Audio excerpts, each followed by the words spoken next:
ఏంటన్నా ప్రభుత్వం ఇది కావాలని చేస్తుందా? ఎందుకు ఇట్లా రిజర్వేషన్లు బీసీలతో ఆడుకుంటున్న పరిస్థితి ఎందుకు? మేము దీపావళి నిజంగా కూడా 15 రోజులు ముందు వస్తుందేమో అని చెప్పని భావించినాం. మేము ఇన్ని సంవత్సరాలుగా ఈ అగ్రవర్ణాల పార్టీలలో ఉంటూ బానిస బతుకుల్లాగా మార్చేసి అగ్రవర్ణ నాయకులు.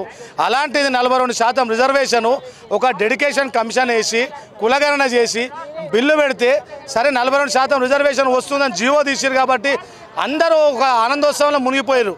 అలాంటి దగ్గరికి వచ్చినటువంటి నోటికాడి కూడు ఈ అగ్రకుల నాయకులు ఇంతగానం రిజర్వేషన్ అనుభవిస్తూ 10% రిజర్వేషన్ అనుభవిస్తున్నారు. ప్లస్ 60 మంది ఎమ్మెల్యేలు ఉన్నారు, మంత్రులాలే, ముఖ్యమంత్రులాలే, వ్యాపారాలు వాళ్ళే, సినిమా టాకీస్లు వాళ్ళే, పెద్ద పెద్ద బంగ్లాలు వాళ్ళే.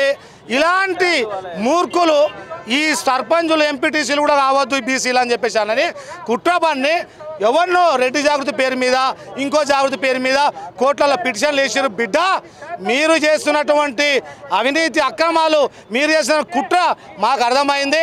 ఇప్పటి నుంచి 4 వారాలు స్టే విధించారు కదా, స్టే తర్వాత ఏదైనా జరగని 42% రిజర్వేషన్ ఇచ్చేదాకా ఎలక్షన్ పెట్టేదే లేదు.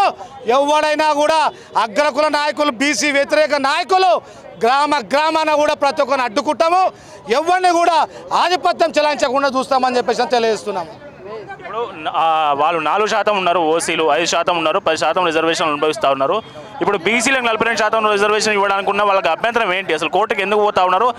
ఒకవేళ నిజంగా రెడ్డి జాగృతి వాళ్ళే రెడ్డి పోతా ఉంటే రేవంత్ రెడ్డి కదా, వాళ్ళని మేనేజ్ చేయొచ్చు కదా ఆలోచన, ఒక ఆరోపణ బయట వినిపిస్తాం.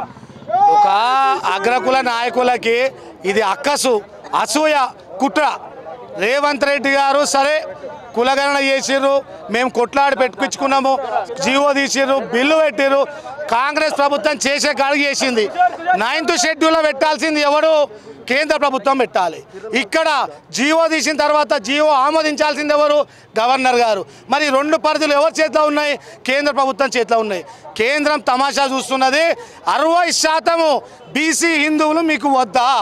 మేము హిందువులం కాదా? మేము హిందువుల ఓట్లు వద్దా?